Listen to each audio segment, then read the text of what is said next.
clase de este cursito, ¿cierto? Que es una mirada, una pincelada en realidad a las energías renovables, porque se intenta que se entienda un poco el concepto, ¿cierto? General de cómo vienen, que aportan, y obviamente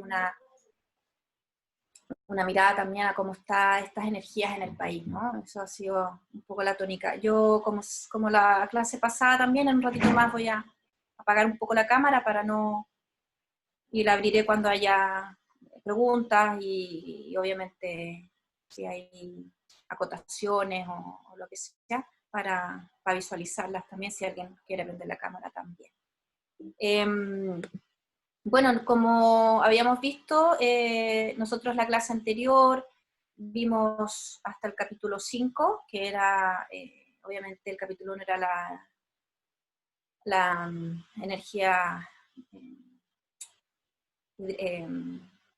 hidroeléctricas, perdón, me quedé pegada. Después vimos la eólica, la fotovoltaica, la geomotriz, y por último vimos la mareomotriz, ¿no? Entonces ahora vamos a ver estos dos últimos capítulos, que son un poco más, quizás no tan conocidos, pero que por ejemplo, están entrando con fuerza, y lo que viene un poco en el futuro, al futuro no muy lejano, pero que ya estamos conscientes que viene toda una transformación, ¿cierto? Con las baterías de litio y el tema de la electromovilidad, bueno, que no es una energía en sí, pero que las baterías se alimentan y se podrían alimentar de energías renovables, como la fotovoltaica o la eólica, incluso como acumuladores. El hidrógeno, que también es una fuente de energía que está entrando en Europa, sobre todo muy potente, y los biocombustibles, que algunos los podemos conocer o hemos sabido de ellos. Entonces vamos a terminar un poco con esa visión un poco de futuro, aunque los biocombustibles ya se usan bastante, pero creo que todavía hay que sacarle mayor provecho, no se ha sacado todo el provecho del mundo. Como también ya les comenté, este es un curso que está basado en este libro que preparamos con un grupo de académicos de la Universidad Autónoma de Chile, que lo pueden descargar en ciencia.uautonoma.cl, divulgación científica. Se van a encontrar con un montón de otros libros que pueden ser interesantes para ustedes, pero ahí obviamente buscan el de energía, donde está un poco más extenso, ¿cierto?, el curso que yo les estoy comentando. Voy a apagar ahora el video. Eso. Bueno, como les decíamos, ahora vamos a empezar con el capítulo 6, ¿cierto? Biomasa, fuente inagotable de energía. Este capítulo lo elaboró Lorenzo Reyes, ingeniero civil químico. Y bueno, como para las frases que siempre pusimos, una frase general que alguien importante ha dicho: la energía no se crea ni se destruye, solo se transforma. Obviamente eso lo dijo Antoine de Lavoisier. La biomasa es algo que está entrando potente dentro de todo, y se define como la materia orgánica renovable de origen vegetal y o animal, ¿ya? Aquí por eso tengo los árboles o la madera, porque por ahí viene un subproducto. Y esta biomasa viene de los desechos, justamente, de residuos orgánicos que se pueden aprovechar y que generan calor. Entonces pueden venir, como ya de la empresa forestal, de la agrícola, y incluso también de la agrícola por el maíz y de cañas de azúcar, etc. Entonces eso va a las plantas de producción y la transforman en algún combustible. Bueno, la biomasa en particular se produce de la transformación de la energía proveniente del sol en energía química, porque obviamente esto, como viene de la naturaleza, a través de la fotosíntesis que realizan las plantas. Y parte de esta energía queda almacenada en forma de materia orgánica y puede utilizarse como fuente de energía. Tenemos dos tipos de biomasa que se generan según el sector de producción. Está la biomasa que viene primaria, que viene de cultivos energéticos, y de biomasa forestal, es todo el desecho que se aprovecha de las forestales, por ejemplo. Y también la secundaria, que a veces viene por residuos agrícolas, incluso industriales, y también subproductos de las forestales. Aquí más bien diría yo que está la papelera, ¿ya? No la biomasa forestal, que es más grande de la corteza, los árboles, sino que más bien de las papeleras. Entonces obviamente se clasifican en eso, en dos tipos de biomasa. Obviamente el contenido energético de cada biomasa se mide a través de su poder calorífico, el que depende de su contenido de humedad, ¿ya? Por ejemplo, el aserrín y la viruta tienen un poder calorífico entre 2.600 y 3.800 kilocalorías por kilogramo, para contenidos de humedad de entre el 35 y el 15%. La cáscara de almendra tiene un poder calorífico de aproximadamente 3.950, o sea, tiene mucho mayor poder calorífico, y mientras que el carbón, ¿cierto?, que es lo que conocemos siempre, tiene alrededor de 3.700 kilocalorías por kilogramo. O sea, cada componente proveniente de, obviamente, ya sea del sistema agrícola o forestal, tiene un poder calorífico y es el que se utiliza justamente para formar la biomasa. ¿Y cómo se forman? O sea, ¿cuál es el proceso industrial, cierto, de la formación de la biomasa? Hay tres formas, hay tres distintas tecnologías. Una de ellas es la incineración, otra de ellas es la gasificación y otra la pirólisis y termólisis. Vamos a ver la primera, que es la etapa del proceso de gasificación, del esquema de la incineración. Obviamente tenemos la entrada del material, de los residuos orgánicos, ¿cierto?, provenientes de, ya digo, de las forestales, de los residuos de la caña de azúcar, de las papeleras, incluso en algunos aspectos puede ser de los residuos de comida, todo lo que sea materia orgánica va a la parrilla de combustión y obviamente con la caldera, esto se necesita obviamente un poder calorífico importante, se le inyecta este calor al sistema y lo que es residuo queda como ceniza, potencialmente algunos metales, si vienen quizás algunas cosas con contaminación de metales, o otras vienen ya porque su estructura dentro de su orgánica, tienen metales asociados. Aquí se separan obviamente las partículas, se depuran los gases y se filtra el gas, que es la biomasa y el calor que necesitamos. Y después este calor obviamente se puede conectar y realizar la electricidad o lo que vayamos a obtener de esta biomasa, que en realidad generalmente es calor, y ese calor produce energía, y esa energía es la que se conecta al sistema también energético, o se utiliza para hacer biocombustible, que también se usa para los autos que pueden permitir este tipo de combustible.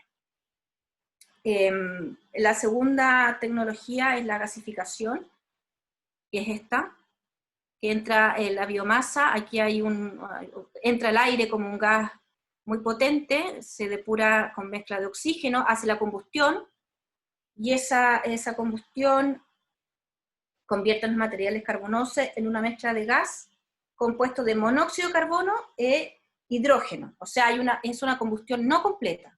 Y esta combustión no, porque la completa provoca agua y CO2, entonces aquí se provoca solamente monóxido de carbono, que le llamamos obviamente gas de síntesis, cuyos productos secundarios son, por ejemplo, alquitranes, ¿ya? Generalmente sirve para elaborar,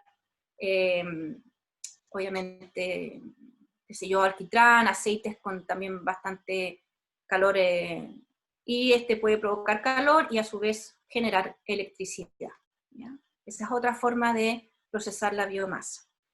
Y por último está la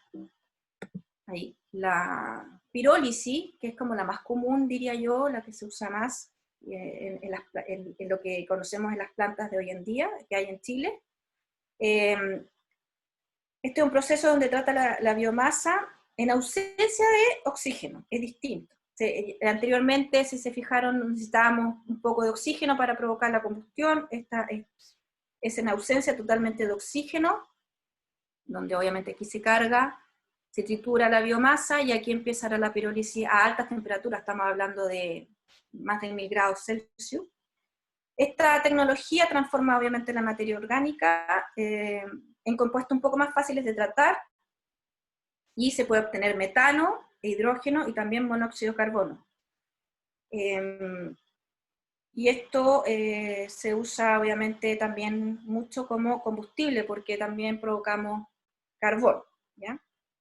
Esa es la forma más rápido de usar, y la que se usa generalmente vía pirólisis en la producción de esta energía, ¿no? Y aquí se recupera en el proceso la energía y se depuran los gases. Hay gases que obviamente son un poco más contaminantes, pero esos gases se mantienen con filtros que no permitan, obviamente, salgan a contaminar, como por ejemplo el CO o los restos de CO2 que pueden quedar. Entonces, incluso podemos revalorizar energéticamente los residuos sólidos urbanos para generar calor y electricidad. De hecho, en Europa, en general, hay bioreactores pequeños donde la basura que uno genera orgánicamente la puede transformar en gas. Y este a su vez puede ser transformado en electricidad. Entonces, hay otra posibilidad ahí un poco más local, en que cada uno tenga su casita, ¿cierto? Estos mini digestores que ya sea, que obviamente pueden ser a raíz de pirólisis, entonces uno puede generar esta energía térmica y también transformarla en energía eléctrica, ¿ya? Obviamente esto está mucho más años luz para nuestra realidad en Chile, pero en algunos otros países europeos sí es una realidad.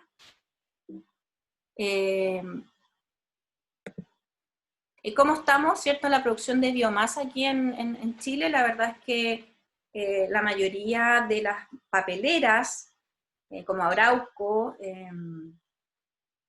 la Maciza, todas esas tienen su propia producción de biomasa, porque están obviamente reutilizando los residuos que generan las forestales y provocando convirtiéndola en su propia energía, o incluso las convierten en pellet, y ahora son obviamente lo que muchas chimeneas están tratando de reconvertirse, ¿cierto? En vez de usar leña, se usan pellets específicos que vienen a veces de este proceso de valorización de los residuos que quedan en las papeleras. También obviamente está de las forestales y la papelera, que también genera bastante residuo, y con eso ellos también generan biomasa, ¿ya? La mayoría está, como si se fijan, en la zona sur. Estas centrales eléctricas que lo que hacen también es inyectar esa generación de energía que generan, obviamente, al sistema central conectado, y más o menos a su capacidad de inyección, ¿no? Son bastante antiguas, si se fijan, aquí hay una de 1995, o sea, la biomasa ya venía siendo un actor importante en esta transformación energética, ¿sí? Bueno, sus ventajas y desventajas, obviamente, como todas las energías las tienen. La generación de energía térmica o eléctrica utilizando biomasa contribuye a disminuir los gases de efecto invernadero, eso es una realidad. ¿Por qué? Porque reemplaza obviamente el combustible fósil, entonces ayuda, y que es lo que más importa para justamente el efecto del cambio climático. Permite la revalorización energética de residuos orgánicos y de los rellenos sanitarios, o sea, eso es una oportunidad para que los residuos que nosotros generamos, obviamente, los podamos reutilizar en esto. El aprovechamiento energético de los residuos forestales, agrícolas y urbanos, obviamente reduce significativamente los problemas que trae su inadecuada gestión, ¿ya? Porque obviamente estamos llenos a veces de basureles por ahí, y podría ser una buena opción para tratar mejor esto y tenerlo más más adecuado, ¿no? O sea, que no haya basurales por todos lados, sino que la gente sepa dónde ir a dejar sus residuos orgánicos para generar energía.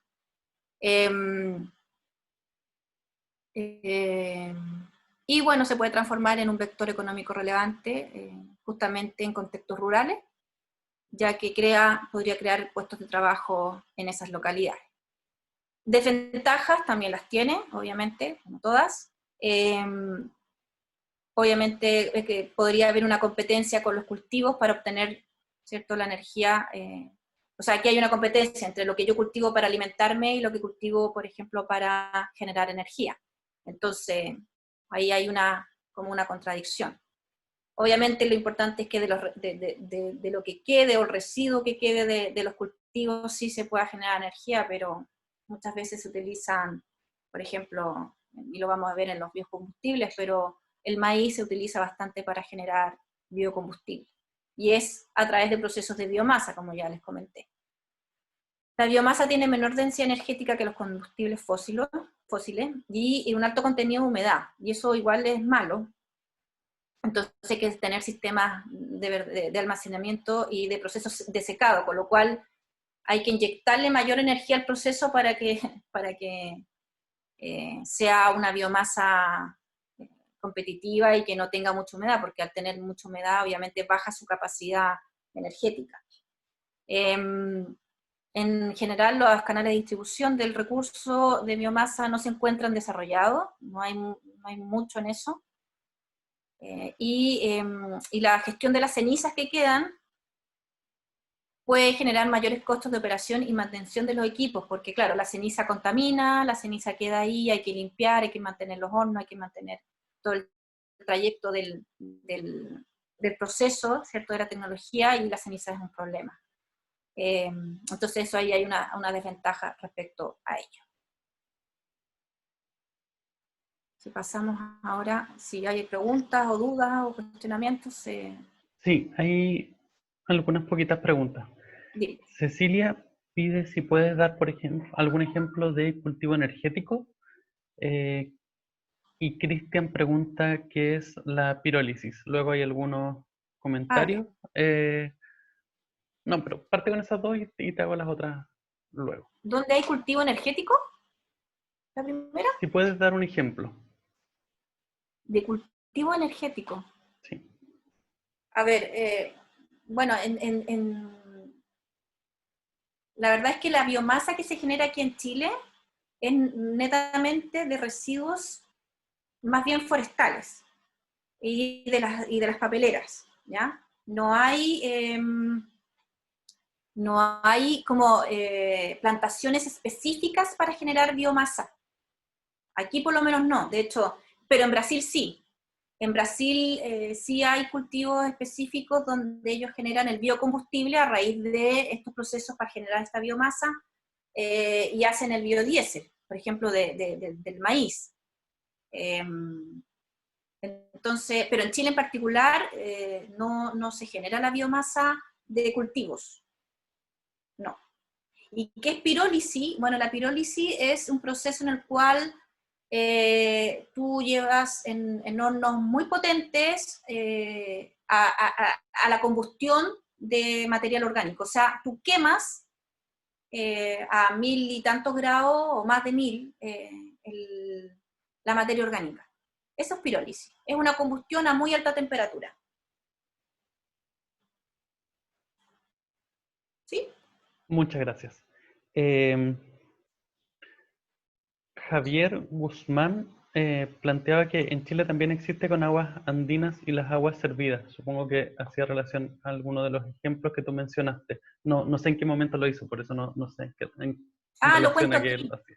Mira, con los microorganismos, porque aguas andinas, bueno, me adelanto un poco, pero sí, aguas andinas en su proceso en la planta de la Farfana genera electricidad a raíz de microorganismos, que es justamente aquí que lo cuento, en que también los microorganismos generan electricidad. Y son es una potencialidad justamente como energía, ¿no?, renovable, porque los microorganismos existen. Este capítulo lo hizo Guillermo Schaffeld, un ingeniero bioquímico, civil bioquímico. Queda una pregunta del anterior, disculpa. Sí, perdón. ¿Cuál de las tres tecnologías tiene menos impacto ambiental? Entiendo que todas tienen. Y señala también que Brasil tiene el problema biodiesel y ha generado deforestación en el Amazonas. Sí, Cristian Briones comenta. sí, es razón. De las tres, ¿quién contamina menos? Yo diría, lo que pasa es que para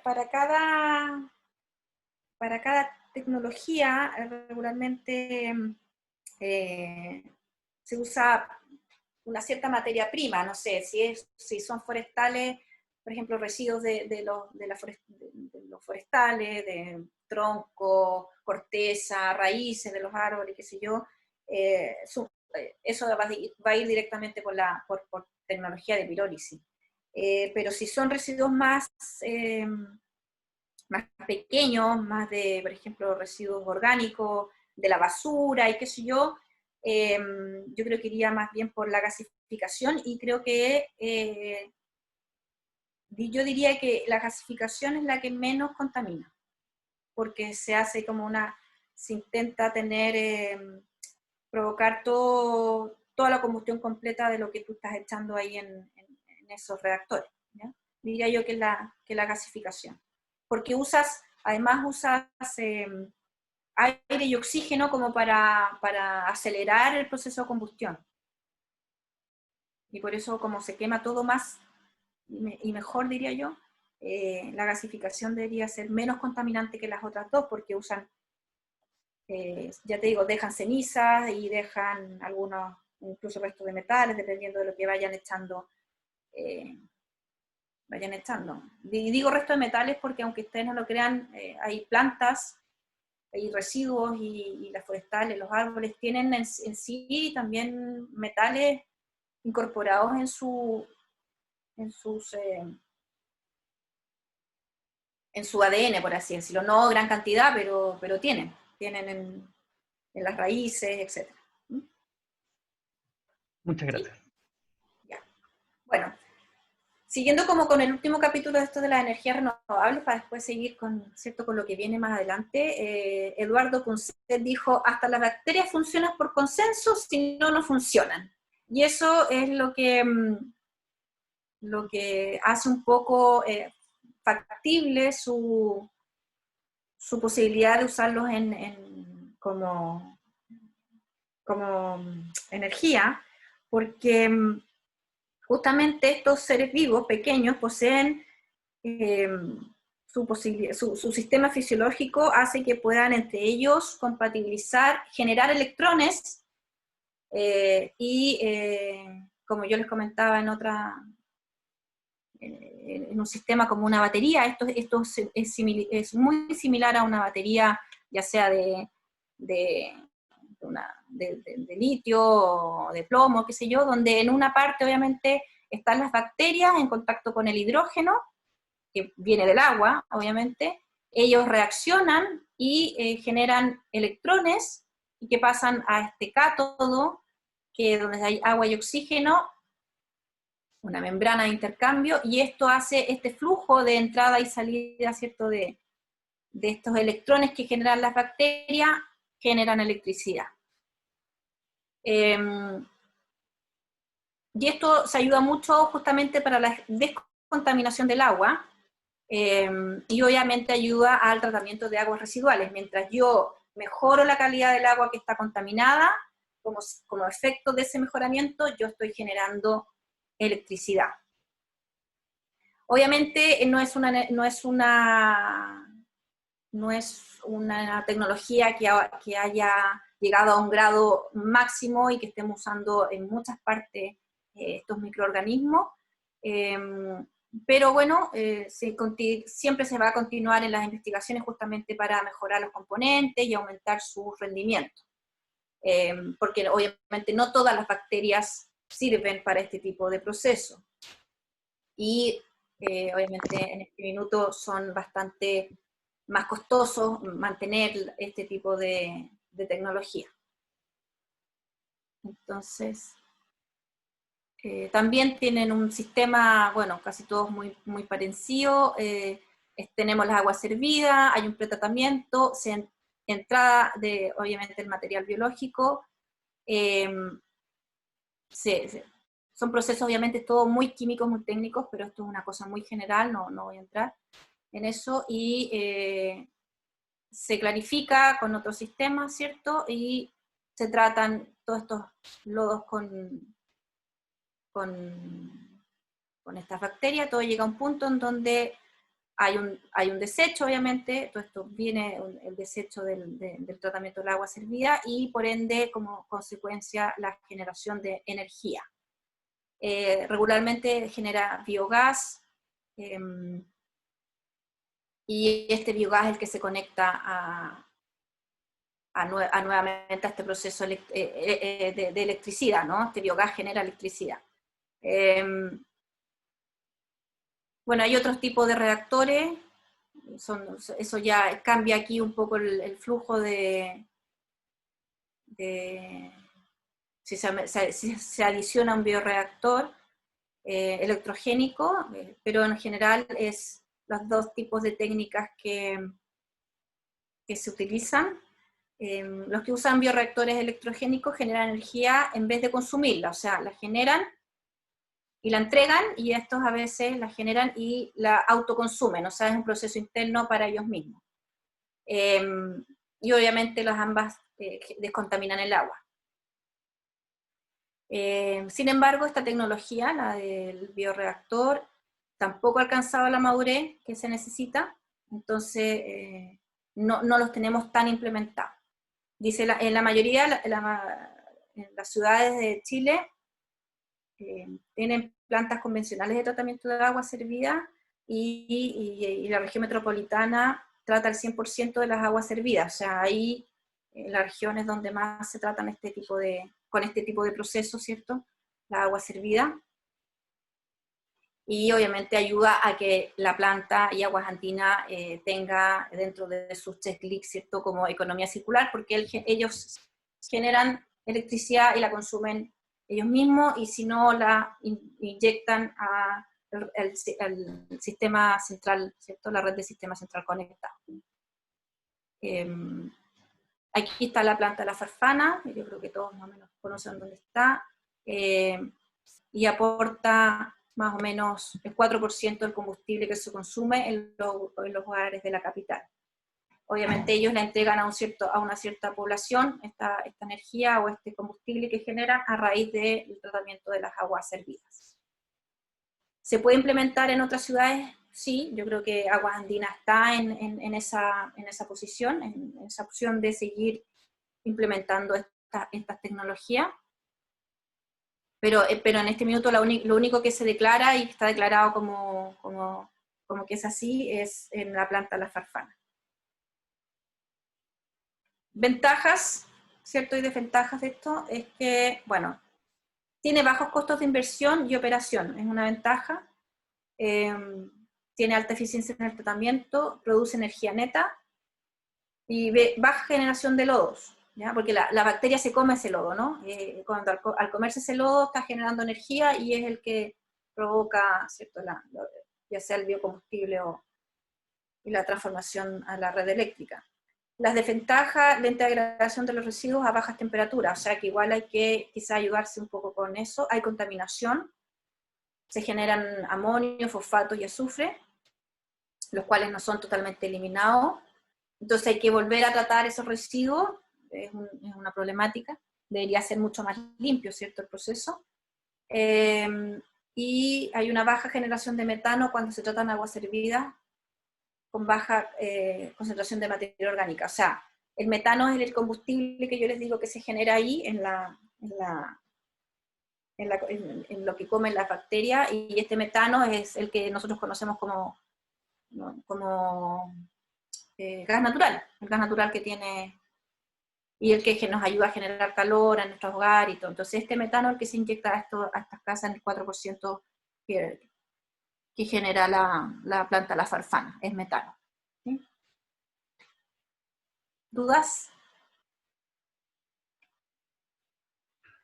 No hay hasta ahora. Ya. Sí, bueno, es algo que todavía no, cosas que no se conocen mucho, pero que deberían de ser muy buena opción incluso en otras ciudades, ¿no? No hay más declaradas en otras partes el tratamiento con microorganismos. ¿Y qué viene Justo, ahora? justo ¿Ah? hay tres Ah, comentarios. Alguien menciona que es similar al proceso de los lombrifiltros. Preguntan también a qué se refiere con energía neta y dónde pueden encontrar más información. eh, Más información, bueno, como les comentaba, bueno, el libro hace una pincelada de lo que se trata las energías, porque eso son muchas, pero eh, hay referencias al final del libro y aquí en la presentación donde pueden ir a justamente a buscar más información de todo lo que se genera, del material que está aquí puesto en esta presentación y en el libro. La verdad es que la generación de electricidad vía microorganismos lo tienen muy estudiado los bioquímicos, en particular los biotecnólogos usan también mucho este tipo de insumos, ¿no? Los microorganismos y las bacterias, y piensen que no todas las bacterias son malas, hay algunas bacterias bastante buenas. Y cuando hablo de energía neta, es que cuando se genera la energía no se pierde. O sea, si la planta está elaborando energía, toda la energía que elabora se consume, se entrega y es consumida. Entonces eso se llama energía neta. No queda una energía residual, no se pierde en el camino, etcétera. Que pasan con algunas energías, como lo comentábamos la clase pasada, con la energía eólica, la fotovoltaica, se pierde, si no se consume, no es consumida por el sistema central, lo que se inyecta se pierde, esa energía no se puede retener. ¿Y cuál era la otra pregunta? No sé si había otra. Sí, alguien mencionaba que era similar al proceso de los lombrifiltros y preguntaban también a qué se refiere con energía neta.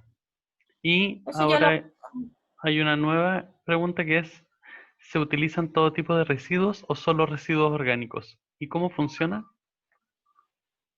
¿En qué? En la de microorganismos. Lo que pasa es que en la última, a ver, en la de biomasa, se puede utilizar cualquier residuo orgánico que quede, ya sea residuo orgánico eh, incluso de la basura de nosotros mismos. Se puede utilizar y hacer biomasa de lo que quede de los vegetales, de lo que comemos, de la carne, de todo lo que tenga, sea orgánico. Se puede hacer biomasa. Y y obviamente, pero las plantas que hay en Chile en particular lo utilizan los residuos forestales, lo que queda o sea, las forestales tienen obviamente una cierta cantidad de plantación, esa plantación la usan justamente para formar los troncos, ya sea para que se vaya mueble, para que se vaya la papelera o lo que sea, y lo que queda, lo que queda del corte, la raíz, algunas hojas, las cortezas de los troncos, regularmente eso las papeleras lo utilizan para formar su propia biomasa y, y generar combustible para ellos mismos economizar en su gasto de energético, porque si ellos lo forman, ellos lo consumen, no tienen que pagarle a la eléctrica, ¿cierto?, un consumo extra. Y hice un ejemplo un poco más llevado a la normalidad y a lo que uno puede ver en la realidad, y es que justamente el concepto de biomasa es lo que ahora se está usando mucho para hacer el intercambio de las chimeneas.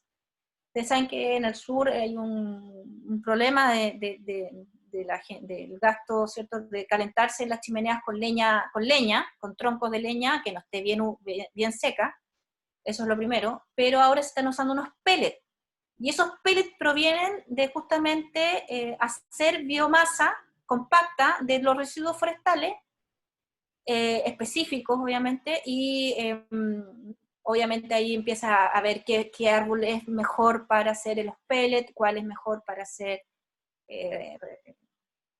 porque no todos los árboles tienen la misma capacidad calorífica, entonces, y por eso esta biomasa que uno ahora está usando, o la mayoría que ha cambiado las chimeneas, ahora ya no usa leña, usa pellet, está usando biomasa para calentarse, para generar calor en el hogar. Eso, no sé si aclara más las dudas, y porque en la parte de los microorganismos la verdad es que es justamente las bacterias que se comen las aguas contaminadas las que generan este biocombustible, metanol directamente, para que después el metanol sirva como gas, ¿cierto? Como gas natural. Muchas gracias. Ya. Bueno, y para continuar, veamos qué viene un poco a futuro. Aquí hay tres temas que vienen fuerte y que van a cambiar un poquito, ¿cierto? La forma en que nosotros estamos consumiendo el petróleo. La idea, obviamente, ante todo esto es dejar de consumir petróleo como combustible, dejar los combustibles fósiles que han dañado tanto el mundo, ¿cierto? Ya sea los plásticos vienen de la refinería del petróleo. Y como futuro, obviamente, vienen las baterías de litio. Es un instrumento, lo dijo Tesla, ¿cierto? Dijo, es un instrumento barato, no más grande que un reloj, permitirá al su portador escuchar en cualquier lado música o canciones. Del mismo modo, cualquier dibujo o impresión podrá ser transferida de un lugar a otro. Esto un poco referido a los celulares, ¿cierto? Y a que cada vez son más pequeños, tienen mejores ventajas y tienen las baterías de ion litio en su interior, ¿ya? Las baterías de litio vienen un poco a reemplazar ahora lo que viene fuerte con la electromovilidad, que ya está entrando y que obviamente una mayoría de los países quieren reemplazar, ¿cierto?, los automóviles a combustión de petróleo o de gasolina como a auto eléctrico, y las baterías son las que vienen a guardar esta energía que uno va a recargar, va a operar igual que un celular, uno recarga, ¿cierto?, el auto una noche y va a tener una autonomía y poder viajar 400 kilómetros, dependiendo obviamente de la capacidad de la batería. Y la batería de un automóvil, la verdad es que es ver muchas baterías de celulares juntas o muchas baterías de tablet juntas. Son cajas y cajas que se juntan para justamente hacer la potencia necesaria para mover el auto que viene a hacer este cambio, ¿no? Aquí han habido obviamente muchas mejoras, las baterías, más de la mitad del peso del auto lo pone la batería. Ahora en la actualidad la batería de plomo es muy liviana, la verdad es que se cambia con facilidad, no hay problema, pero cuando se tenga que cambiar la batería de litio, no sé cómo se hará, porque es muy pesada, además como son tantas juntas para que el auto se pueda mover, la verdad es que yo no visualizo un poco cómo hacer ese cambio de batería. Uno ya no lo va a poder hacer, va a tener que ir obviamente a las empresas permitidas. Obviamente toda esta batería va a estar conectada al motor eléctrico y obviamente a la transformación. Y lo que están proyectando es que si tú lo conectas con la red eléctrica, hay algunos que ya tienen en su techo paneles solares que le dan directamente la carga a la batería. O sea, por medio del panel solar en el techo, tú vas recargando la batería de este automóvil, o incluso hay carreteras en Europa donde ya mientras tú vas andando la carretera, en vez de tener los separadores, ¿cierto?, de las carreteras y las líneas rectas o entrecortadas, ellas van cargando la batería a medida que tú vas avanzando. Estamos hablando de países obviamente mucho más desarrollados que nosotros. Bueno, una batería, como algo ya vimos cómo funcionan en los microorganismos, es como un estilo de sándwich, ¿cierto? Donde en cada lado hay un polo positivo y uno negativo, en donde la parte del litio está en el cátodo, y aquí hay una transferencia de carga que permite, obviamente, uno carga la batería, usa la batería, se descarga, y es un ciclo. Y estas baterías, a medida que tengan su eficiencia, tienen capacidad para 1000 cargas, y obviamente 1000 descargas, y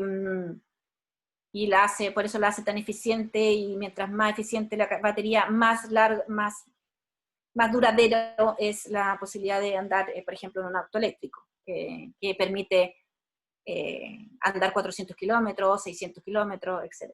De eso va a depender de la cantidad de carga y descarga que se permita. Bueno, un poco los nombres, nomás en la parte positiva se llama, obviamente está el cátodo, donde está el litio, las baterías de litio, y el ánodo es donde está el grafito, que es nada más que un receptor y de intercambio de electrones. Pero esto es la misma dinámica que en la batería de litio del celular, de la tablet o del portátil, ¿ya? Tienen este mismo funcionamiento. Consecuencia un poco para nuestro país, obviamente, es que el litio, porque va a haber una alta demanda de baterías de litio en el futuro y en la actualidad, es la extracción del litio en los salares del desierto de Atacama.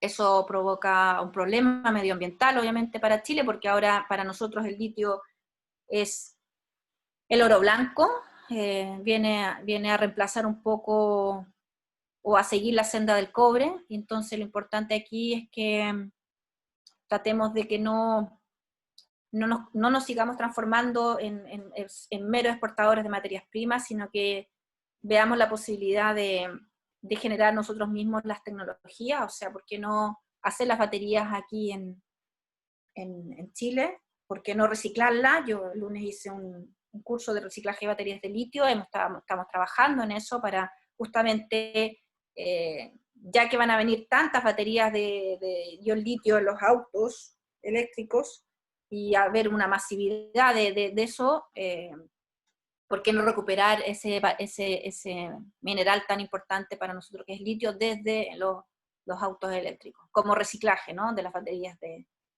ion litio? Chile pertenece al Triángulo del Litio, que está entre Bolivia y Argentina. Nosotros tenemos, así, el litio más puro y más fácil de extraer, así que por eso nos llevamos un poco esa delantera. Pero imagínense que para el 2037 ya se espera que haya un 75 a un 80% de aumento en el consumo de litio, justamente por los autos eléctricos. Ahí hay un tema. Ventajas de las baterías de ion litio: obviamente concentran mucha energía en un pequeño encapsulado, lo vemos en los celulares. Hay una baja autodescarga, o sea, si tú no usas la batería no se descarga, mientras la estás usando es la que se descarga. Entonces puedes estar largo tiempo con la carga sin ningún problema, y la usas cuando la necesites, y son capaces de almacenar una muy alta corriente. Entonces, obviamente, una autonomía. Y una ventaja también, que no está ahí, pero más o menos lo he comentado, es que sirven perfectamente como acumuladores de energía, justamente para la energía que se pierde en la eólica y en la fotovoltaica, o en la mareomotriz, que en algún momento también se llega a usar esa energía. Entonces, porque se carga la batería, se carga, y cuando se necesita empieza a usarse y a descargarse. Desventaja, obviamente la fabricación de este tipo de batería es costosa, por eso aquí la delantera son coreanos, chinos, ¿no?, que tienen toda esa masividad de la fábrica de baterías de litio. Desventaja, la última que ya les comentaba: la extracción de este elemento en los yacimientos naturales, obviamente hace que se intervenga la biodiversidad y haya problemas en el norte, sobre todo con la parte hídrica.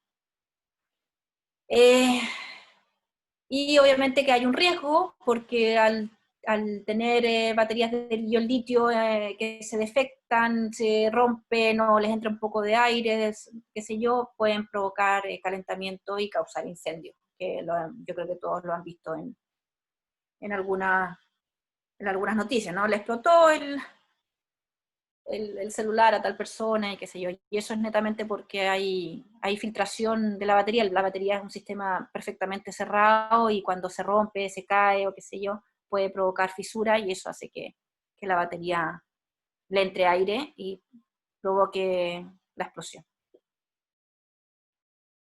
¿Preguntas a la dudas? Sí, hay dos comentarios. Cristian señala que si no se hace economía circular con el litio, se repetirá el problema del cobre y la destrucción de ecosistemas. En tu Sí. opinión, ¿hay una línea de trabajo en esa materia en nuestro país? Eh, yo creo que sí hay una línea de trabajo, lo que pasa es que no es pública. Gubernamentalmente se está trabajando, y Corfo está en esa senda, ¿no? De ayudar y hacer consorcios con empresas, con universidades, con entidades externas, por ejemplo, en la creación del Instituto de Energías Limpias. Eso implica, obviamente, ayudarse de todo esto y energías limpias de cara a la electromovilidad y todo. Entonces, ahí están las intenciones.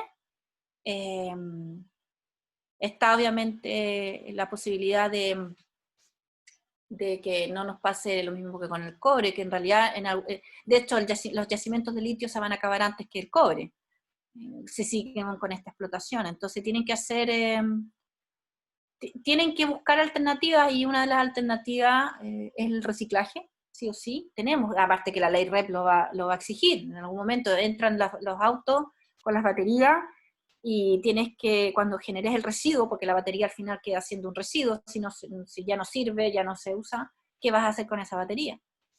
Entonces, hay un plan, hay un manejo, y el ministerio también está en eso, está en la senda de hacer la ruta de justamente los residuos electrónicos que contienen este tipo de baterías. Entonces, pero todavía no se ha implementado, entonces estamos pensando que esto es de aquí a 5 años, y ahí se va a ver una realidad de cómo obviamente se recicla esto, y ayuda, si uno recicla y obtiene los minerales que están dentro de las materias primas, dentro de las baterías, obviamente ayuda a que quizá la extracción en los yacimientos en el norte bajen, pues, caigan. O sea, claro, no haya tanta demanda.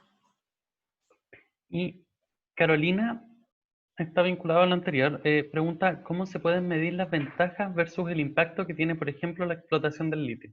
Como dices, no somos fabricantes, con suerte lo explotamos y es un producto finito. El impacto ambiental sería irreversible. Sí, no, claro que sí.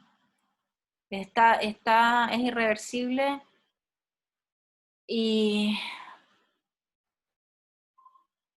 Pero fíjate que obviamente cada minera tiene supuestamente una responsabilidad social y trabajo con las comunidades alrededor, ¿no? Lo digo por el norte. Yo sé que trabajan con la comunidad porque además se supone que estas mineras les dan trabajo a la gente. Pero, pero ahí es donde yo apelo que el Ministerio de Medio Ambiente es el que tiene que estar fiscalizando que los protocolos se cumplan, que la biodiversidad no sea afectada, que...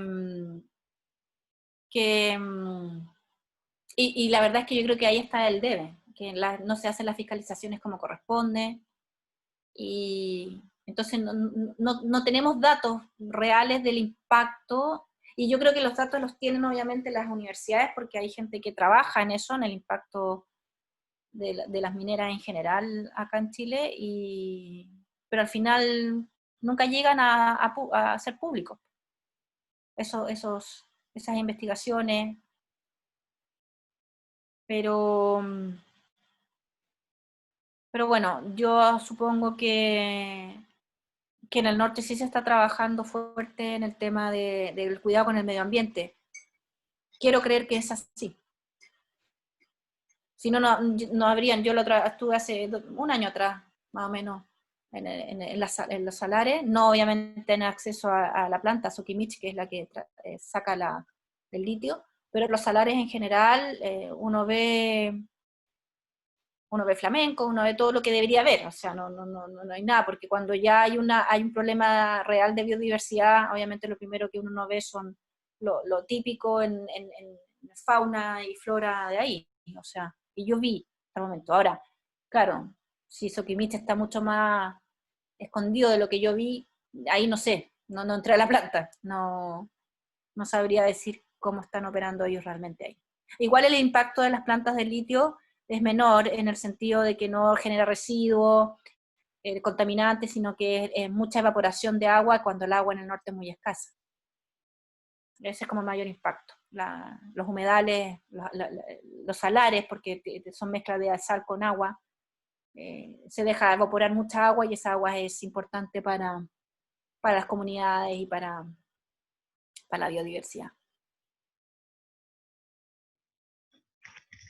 Muchas gracias. Cristian, pregunta, dice, escuché de una nueva tecnología para extraer litio con menos impacto.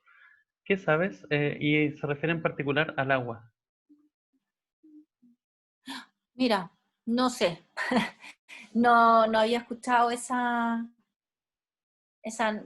sobre todo con, lo que pasa es que qué más barato que dejar de evaporar el agua, y obviamente cuando uno deja evaporar el agua se concentran las sales y aparece, ¿cierto?, este polvito blanco que tiene litio, sodio, magnesio, potasio entre medio. Entonces, no conocía, sí, no sé de otro, no conozco de lo que él estaba comentando, no había escuchado que había una tecnología de mejora en la extracción, no. Pero bueno, si es así, me alegraría mucho. Muchas gracias. No hay más preguntas. O sea, Cristian añade que supuestamente las nuevas empresas que quieren extraerlo ofrecen una mejor tecnología que la que ocupa Sokimich. Eso. Pero no hay Ya. más, no hay Bueno, más comentarios al respecto. ya, mira. Bueno, ojalá, y ojalá Sokimich que el mayor exportador, o sea, explotador de litio en este minuto, quiera adherir a esta tecnología si es nueva, si es buena y mejora, ¿cierto?, la parte de la biodiversidad. Ahí obviamente operan otras cosas, a veces la parte económica y política también a veces no sé si ayudan, pero bueno. Continuando un poco con lo que viene en el futuro, no sé si conocen la generación de hidrógeno y el futuro.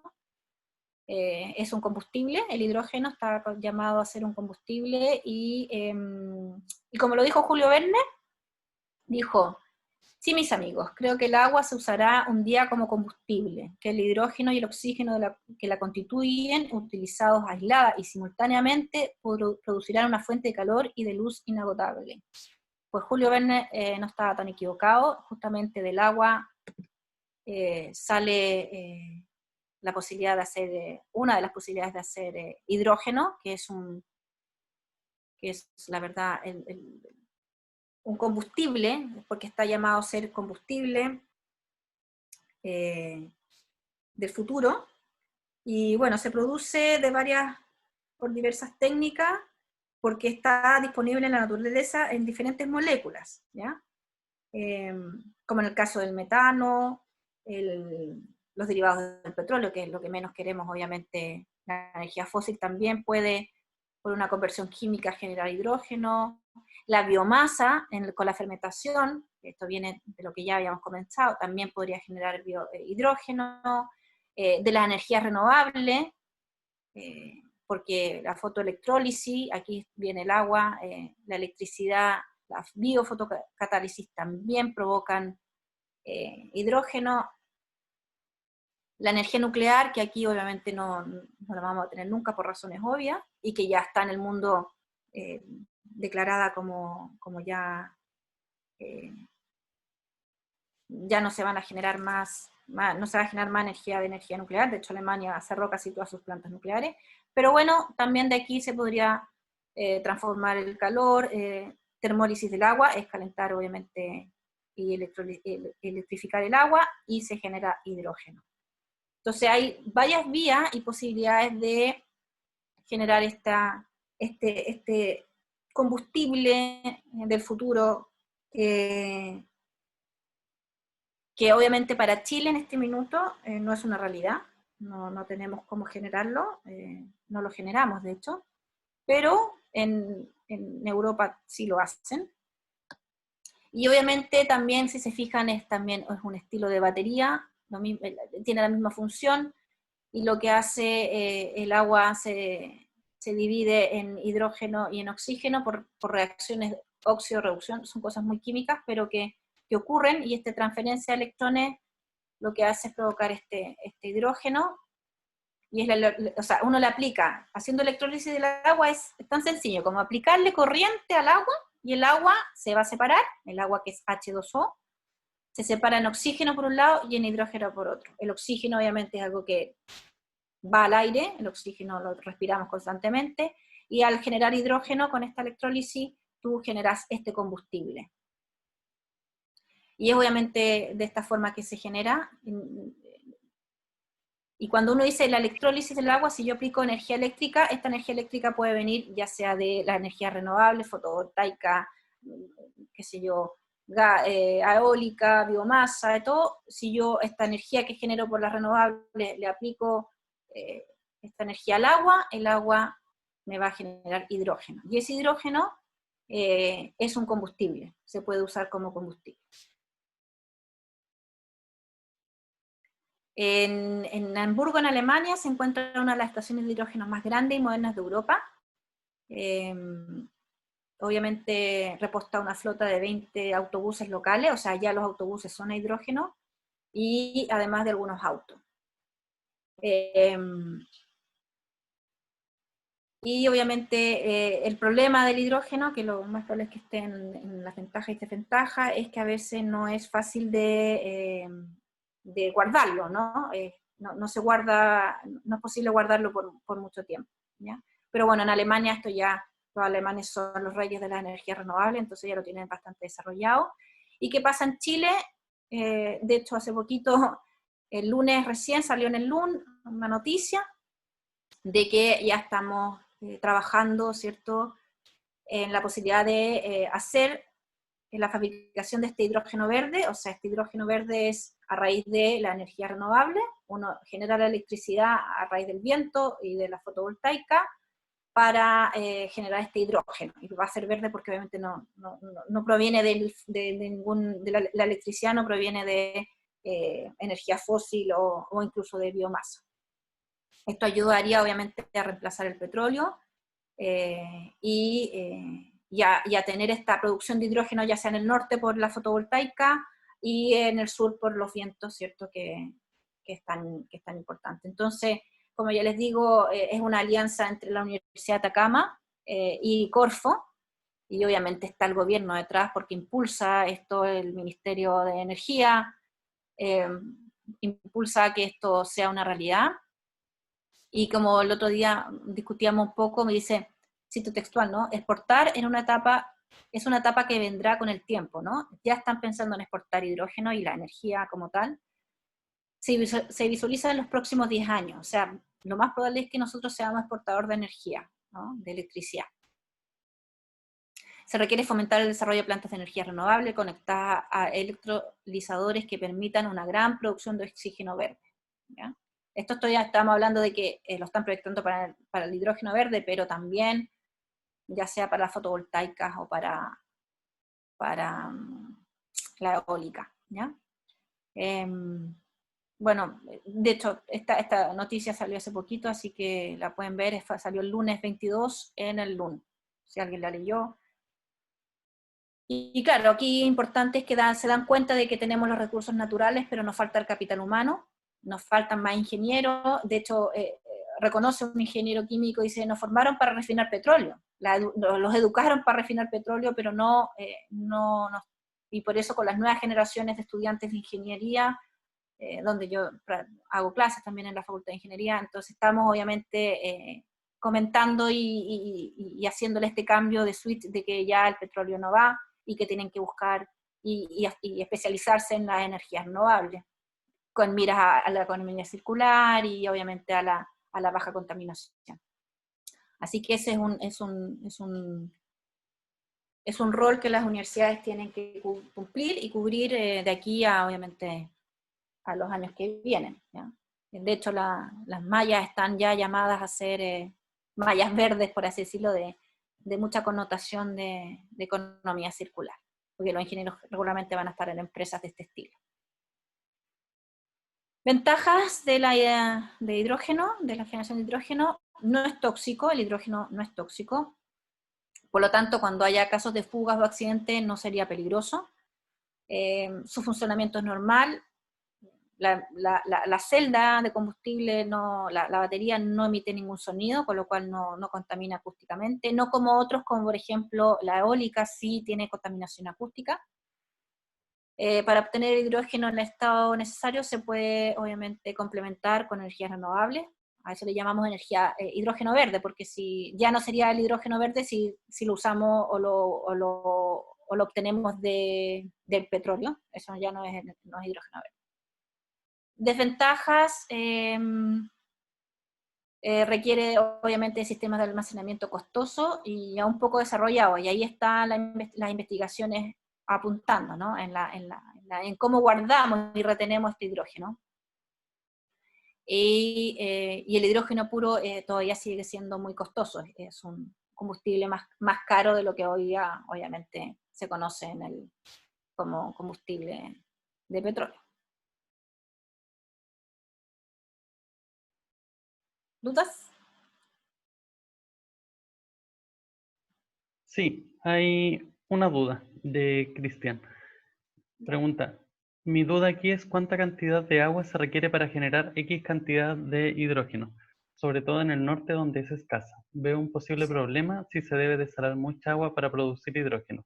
No sé si será sustentable llenar de desaladoras el norte. ¿Qué información tienes al respecto? Sí, la verdad es que sí, tiene razón. Se necesita mucha agua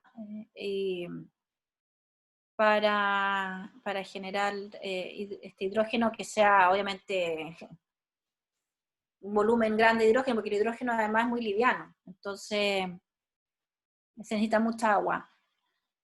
Yo no sé si la generación, si la desalinización va a ser una opción a la hora o una de las opciones a la hora de generar esta agua, ¿no? Para hacer la electrólisis. Claro, ahí se conecta un poco con la posibilidad de aumentar las plantas desalinizadoras. Ahora, las plantas desalinizadoras no tienen un riesgo muy de contaminación, ¿ah? La verdad es que el sistema es bastante limpio. Las desalinizadoras, regularmente entra agua de mar, hay un porcentaje que desaliniza, queda agua potable, y lo que queda sin desalinizar, o sea, sin posibilidad de desalinizar, vuelve al mar, y no afecta ni altera mayormente la biodiversidad de esa agua. Se ha estudiado ya bastante, entonces yo no le tendría tanto miedo a las desalinizadoras.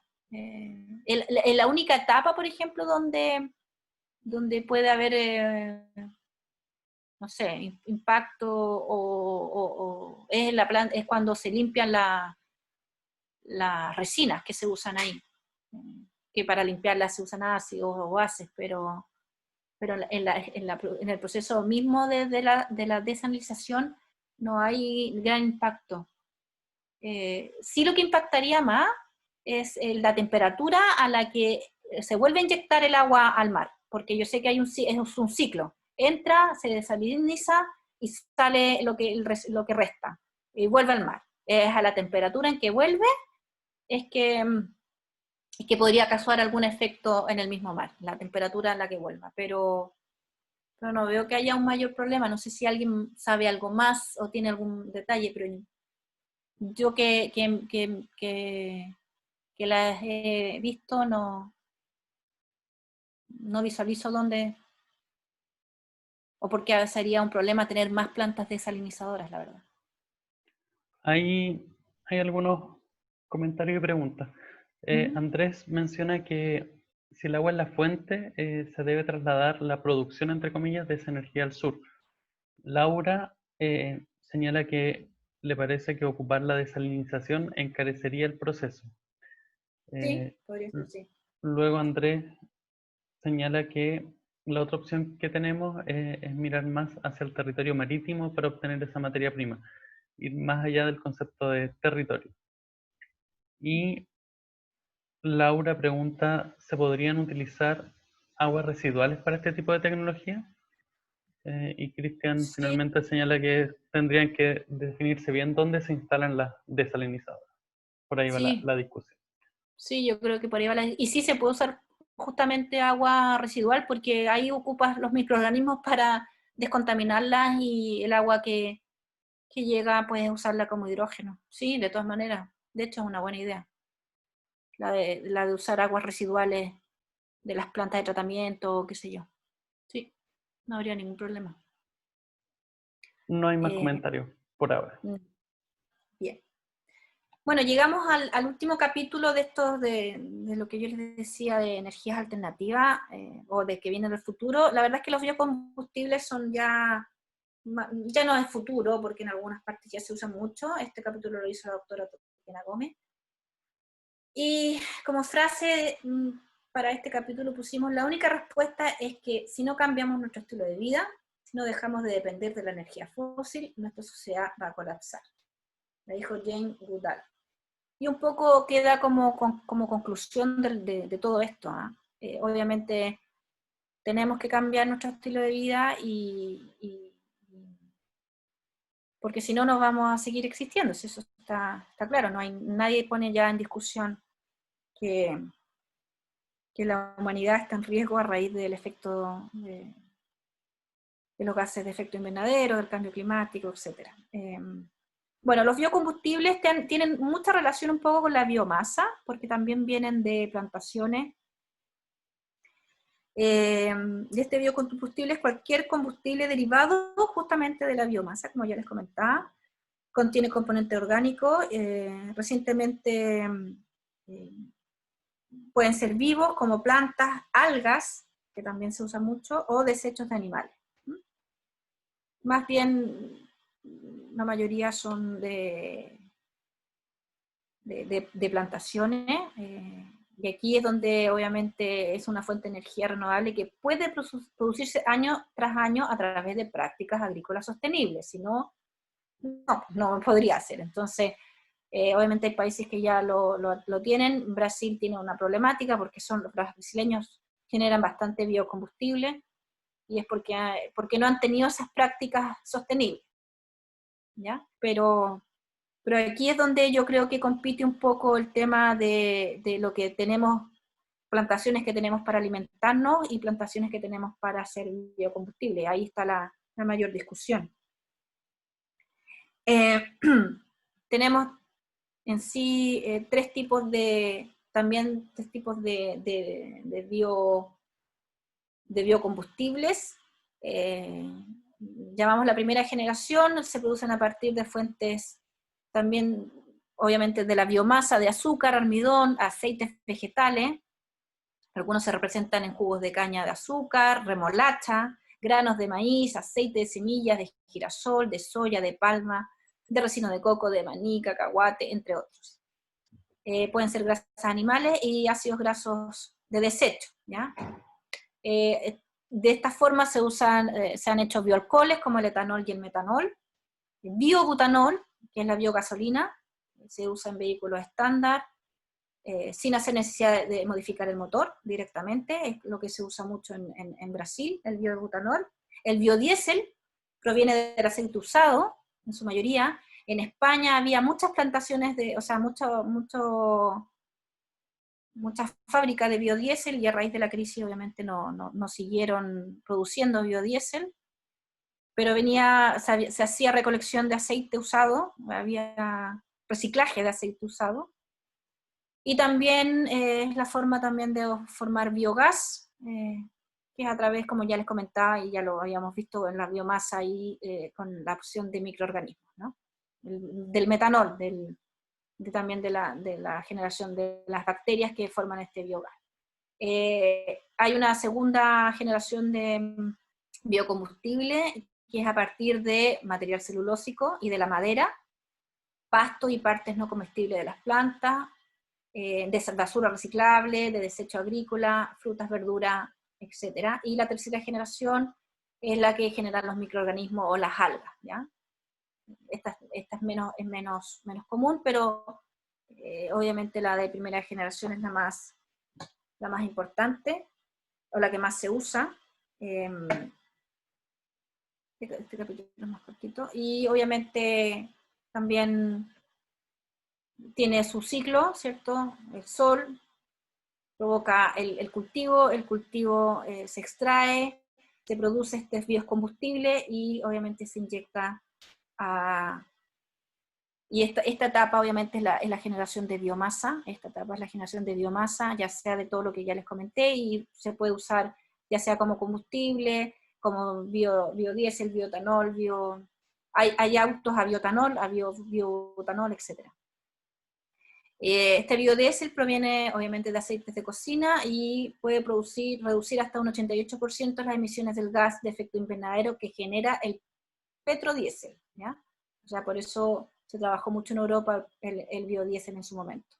Nunca llegó a Chile, no ha llegado el biodiesel como tal, pero porque el biodiesel proviene, el que conocemos nosotros, viene del petróleo, no de esta producción desde la biomasa. Algunas diferencias, ¿cierto? O definiciones: biocombustible, este es un combustible producido desde materia viva. El combustible fósil viene de los procesos geológicos, ¿cierto? De los combustibles fósiles, del petróleo. La fuente, generalmente el biocombustible de fuentes renovables, los combustibles a través del no renovable. El biocombustible genera gran cantidad de energía por unidad de biomasa, y obviamente es, baja en comparación con la alta cantidad de energía del fósil. En cuanto a polución ambiental, el biodiesel provoca menos polución que en el combustible fósil. Cuando es quemado, el biocombustible emite menor cantidad de gases poco favorables, hay un montón. Obviamente todos estos contribuyen al efecto de invernadero.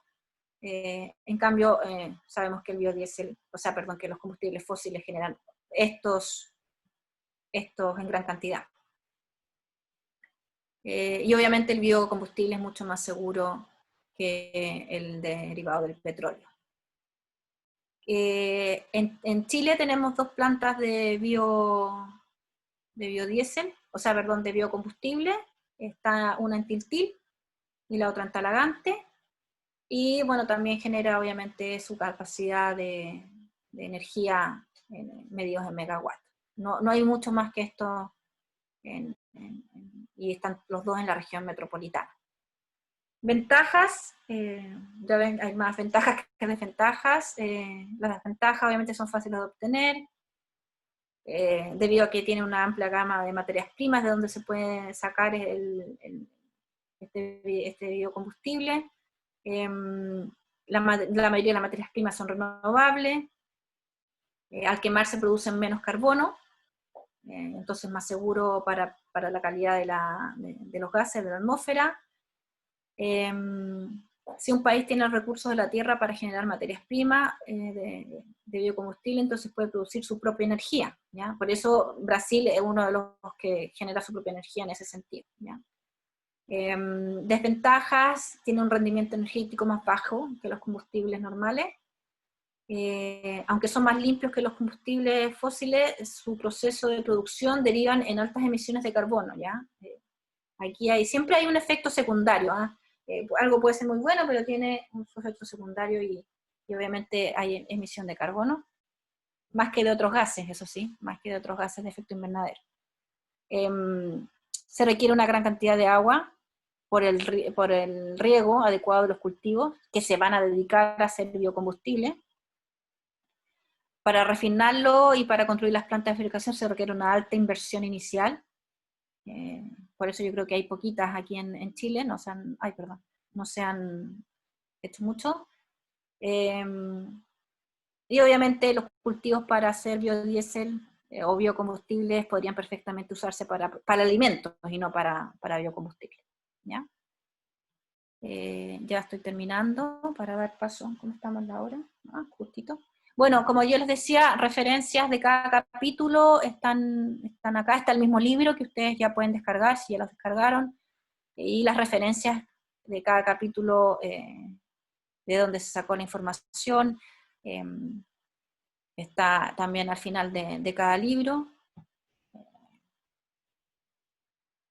Y eso.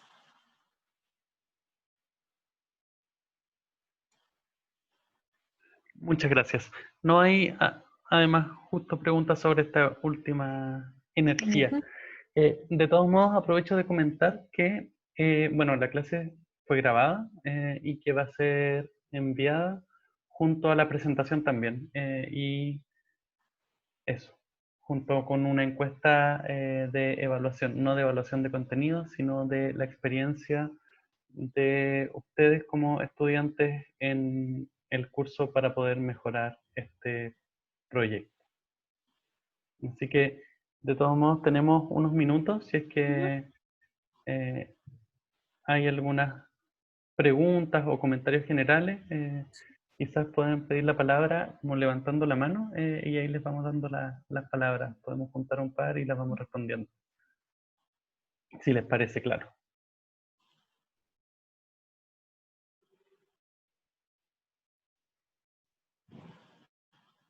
Mientras tanto, solo aprovecho de comentarte, María Luisa, que hay muchos agradecimientos en el chat por la Ah, clase y por la información y felicitaciones.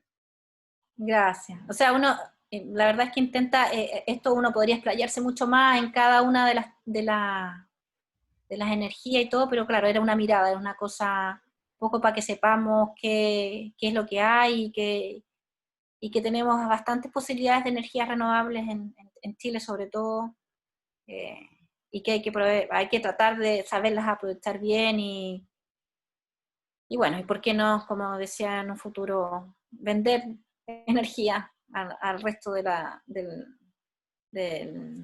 continente. Cristian está pidiendo la palabra. Por favor, activa Ujú. tu micrófono, Cristian, y te escuchamos. Ya. Hola, María Luisa. Hola. Mira, que definir como cuál de todas estas energías, considerando como las variables de eficiencia, ambientales, un poco las preguntas que te hacía, digamos, en todo el proceso, digamos, porque en el caso, no sé, pues, del hidrógeno, con el hidrógeno verde, con el tema del agua, la solar, eh, ¿dónde crees que está como el mayor potencial en Chile? Considerando todas las variables de eficiencia y ambientales. Sí. Eso. Gracias, Cristian. Mira, yo creo que lamentablemente en todos los procesos tecnológicos siempre hay un pero, y por eso siempre hay desventajas en todas estas cosas. Pero, porque por ejemplo yo creo que nosotros como país, obviamente tenemos la que deberíamos explotar y bastante es la fotovoltaica. Ahora, claro, quizá no hay una contaminación directa, no hay en frente o comparado quizás a otras tecnologías, a otras energías, pero el problema es que abarca mucho territorio. Si uno va al norte, ve extensiones enormes de placas y a veces uno dice, podría haber otra cosa ahí, no los paneles, pero creo que la fotovoltaica es como la raya para la suma, es la que menor impacta medioambientalmente, excepto visual, y porque está en el desierto, netamente puestas las plantas de generación fotovoltaica, y tenemos tanta radiación que bueno, tenemos que aprovecharla. De hecho, en este minuto se pierde un gran porcentaje de radiación UV porque no tenemos más plantas de generadoras generadoras de fotovoltaica.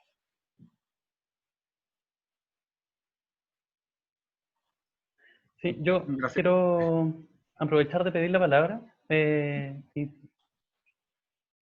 quiero hacerte una pregunta porque el énfasis del curso estuvo en la descripción de una serie de energías renovables y de posibilidades alternativas.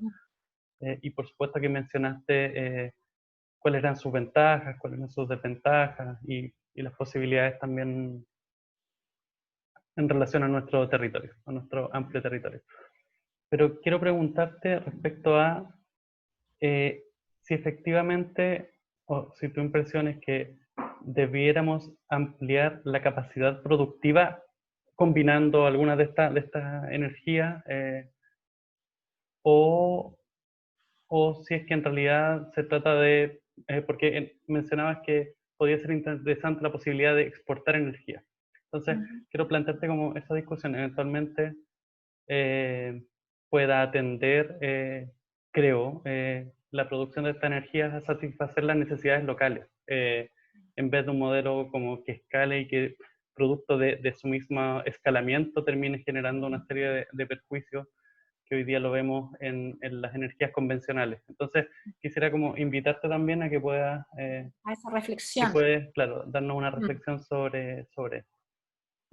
Sí, la verdad es que, bueno, nosotros como sociedad en general somos cortoplacistas y vemos aparte de ser cortoplacistas, vemos el punto nomás, no abarcamos todo. Entonces, está claro que en este minuto todo lo que es la generación de energías renovables está haciendo en puntos específicos para problemáticas específicas locales. Pero claro, debería haber un plan nacional de transformación de la energía en renovable. Por lo menos, y era la discusión que teníamos la clase pasada de las termoeléctricas, por ejemplo. Las termoeléctricas están en retirada porque obviamente usan carbón y el carbón contamina, es el mayor contaminante, la combustión que hacen internamente. Entonces, obviamente hay que ir como cierro una termoeléctrica, pero abro una planta solar. Cierro otra termoeléctrica, pero abro una planta eólica. Cierro otra planta, porque tenemos muchas, todavía tenemos 20 y tantas activas, aunque han ido cerrándolas, las termoeléctricas, y esa tecnología que ya está implementada, tenemos que transformarla, no va a quedar la termoeléctrica abandonada y sin ninguna utilidad porque se cerró y no se hace más. O sea, yo creo que ahí el estudio país es dónde está la termoeléctrica, cómo la reutilizo y la reconvierto a energía renovable, y yo creo que hay gente trabajando en eso. Si yo no digo que aquí en este país no se haga, pero obviamente es como a largo plazo. Quizás nosotros no lo vamos a ver, lo van a ver los hijos de cada uno de ustedes. Entonces, porque hacer esa transformación, claro, es costosa, es también a veces, hay que educar a la gente para que entienda que no es malo, que es bueno, y que tiene que ver con un estudio acabado de lo que impacta medioambientalmente. Y a eso voy. Lamentablemente, toda tecnología, toda mejora, toda modernización que a nosotros nos ha significado una mejora en nuestra calidad de vida, tiene un efecto en el medio ambiente. Es indispensable, o sea, es muy difícil que nosotros no provoquemos un daño al medio ambiente. Con la mejora de nuestra calidad de vida, a eso voy. Se ha ido obviamente perjudicando al medio ambiente. Muchas gracias.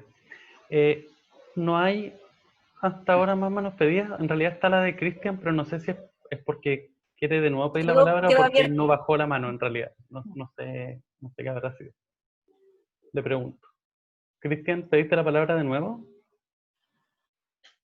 Sí, pero ahora le quería comentar algo que puse ahí en el chat. Puso en el chat, no había revisado el chat. Sí, después comenté yo, ya hablé una vez. Dale por favor, y luego Cristian. Hola de nuevo. Hola. Sí, no podía faltar en esta ronda de últimas palabras. Eh, Quería hacer una consulta más que nada como en cuanto a la visión, quizás desde la academia, en la gestión de proyectos de generación energética, más que nada, porque uno como usuario y no viviendo al lado de un sector productor o donde esté un parque eólico, fotovoltaico, hidroeléctrica, termoeléctrica, etcétera, uno no puede hacer mucho más que entrar a debatir y cuestionar este tipo de proyectos y cambiar también el consumo que tenemos en el cotidiano, como repensarlo. Pero más allá de eso, no es mucho el avance que se puede hacer desde la vereda de la presión social. Entonces, quería hacer una pregunta más que nada relacionada a los conflictos socioambientales que se generan a raíz de estos proyectos y cuáles las opciones más o menos que se podrían plantear para que estos se vayan que bajen la cantidad de conflictos en vez de que sigan en aumento. Eso por un lado, porque he visto también algunos modelos como alemanes que tienen proyectos de asociatividad con los proyectos cuando se instalan en el territorio. Por ejemplo, acá en Chile solo hay un caso que es así, que es de un parque eólico que se encuentra en el altiplano y la comunidad indígena que estaba ahí se asoció con esta empresa colombiana, creo que era colombiana, no recuerdo el país, ¿para qué voy a mentir? No recuerdo específicamente el país, pero se asoció con la empresa, entonces la comunidad tiene parte de las utilidades, por ejemplo, que produce esta empresa. Entonces, es como que se juntan y son parte del directorio, como que eso estaba haciendo mucho ruido y de hecho hubo un proyecto de ley que intentó instaurar esa asociatividad en Chile. Y bueno, lo que hablamos a través de la ley de equidad tarifaria, busqué bien más o menos cómo funcionaba porque yo sabía que existía, pero no me acordaba bien cómo funcionaba y se da dentro del mismo sistema, no es que el Estado, por ejemplo, subsidie, y porque producir energía en zonas vulnerables muchas veces es más alto que lo que puede ser, no sé, por ejemplo, aquí mismo en Recoleta que producimos.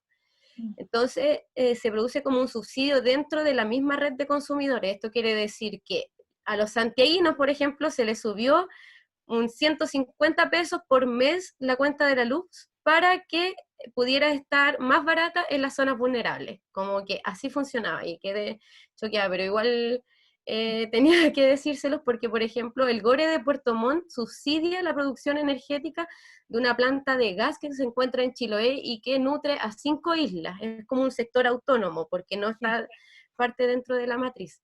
Pero más que nada eso, ¿qué escenarios se pueden plantear para que disminuyan un poco los conflictos socioambientales asociados a proyectos de generación energética? Eso.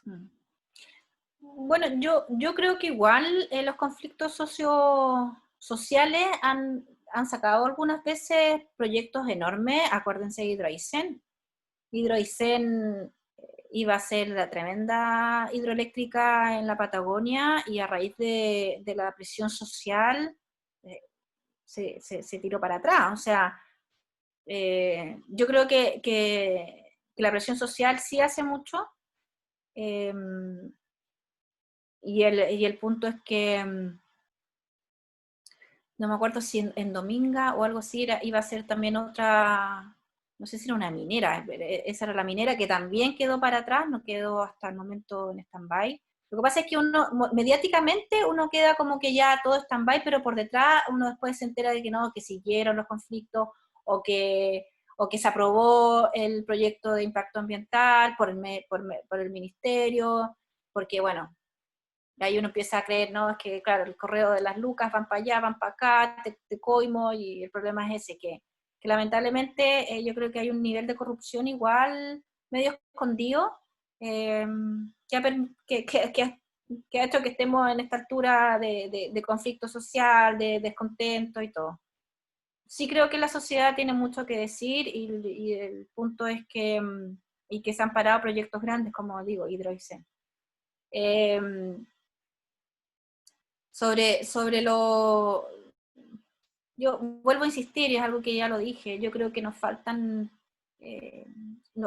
tener la confianza de que las entidades gubernamentales fiscalicen lo que deben de fiscalizar. El problema es que no puede ser juez y parte, además.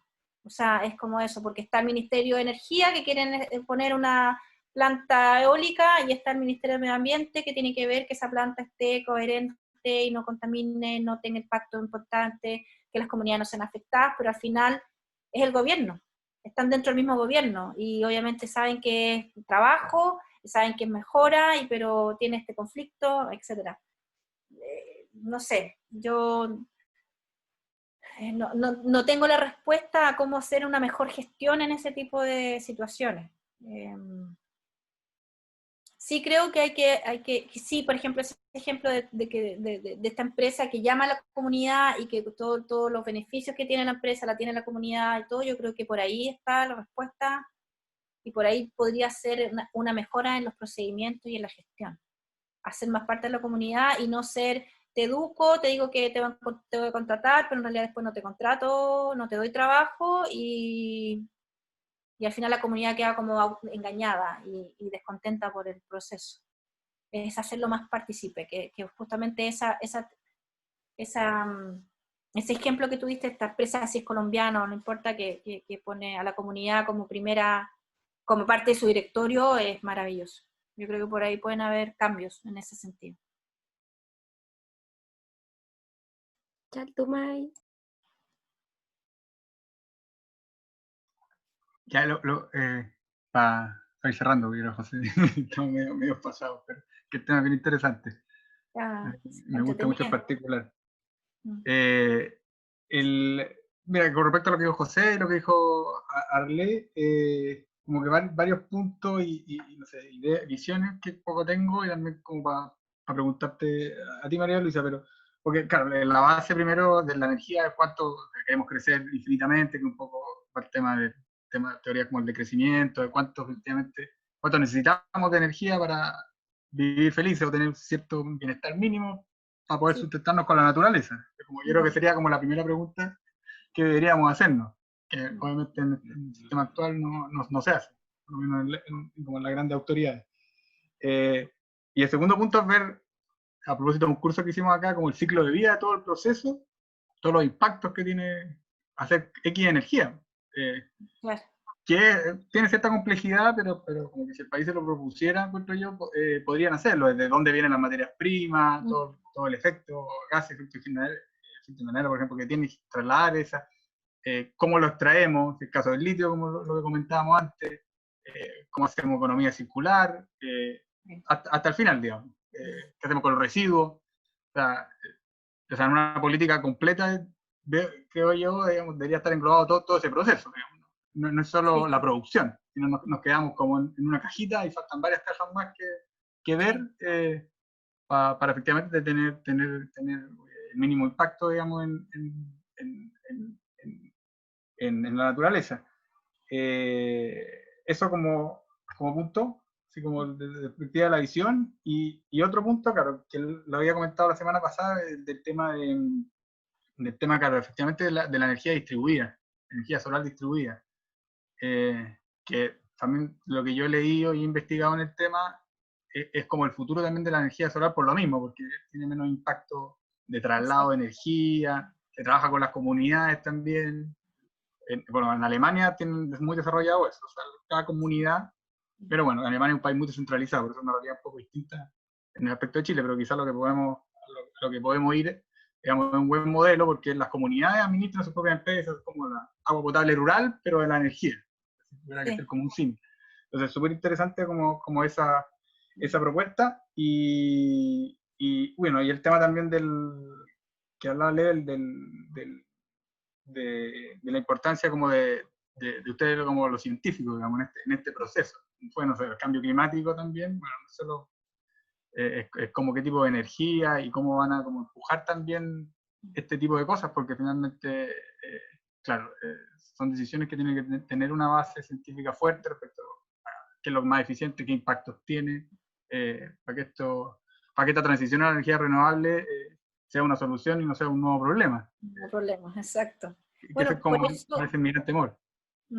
No, pero por eso hay muchos científicos multidisciplinares, porque no solo lo ve un área, aquí hay que complementarse con, obviamente, ecólogos, químicos, ingenieros, qué sé yo, hacen grupos grandes y trabajan en todo. Hay institutos milenios dedicados, por ejemplo, al cambio climático, que está alojado en la Universidad de Chile, donde están constantemente midiendo todas estas mejoras, ¿no? Y estos comités asesores que van al gobierno, la verdad es que la mayoría son científicos, y lo bueno o lo que es importante es que sean escuchados, porque hay muchos proyectos que se han elaborado, se han estudiado, y estos proyectos quedan guardados, no quedan después, oye, a ver qué hicieron este grupo de gente, mira, mejoró esto, pero no se implementó.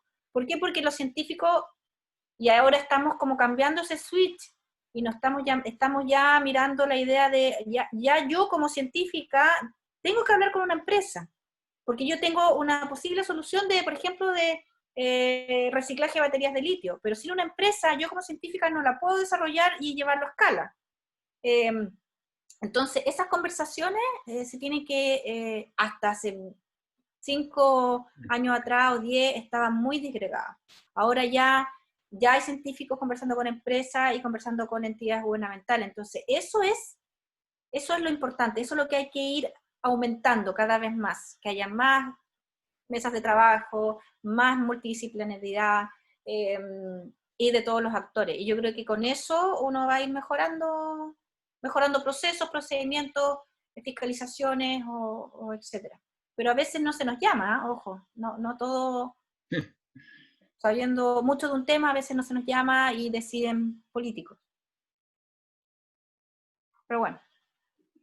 Sí, es un gran tema. Sí. Gracias, María Luisa. De nada. Bueno, aparentemente no hay más consultas, así que nada más que agradecerte, María Luisa, por los 2 cursos en particular, por este hoy día, y comentar que vamos a enviar el video, la presentación, como dije, eventualmente algún otro recurso útil, y la encuesta de evaluación. Así que eso, muchas gracias a todas y a todos por participar. Gracias a ustedes por la estén muy oportunidad, bien. y a los asistentes, así que gracias, de verdad. Bueno, hasta luego. Chao. Buenas tardes.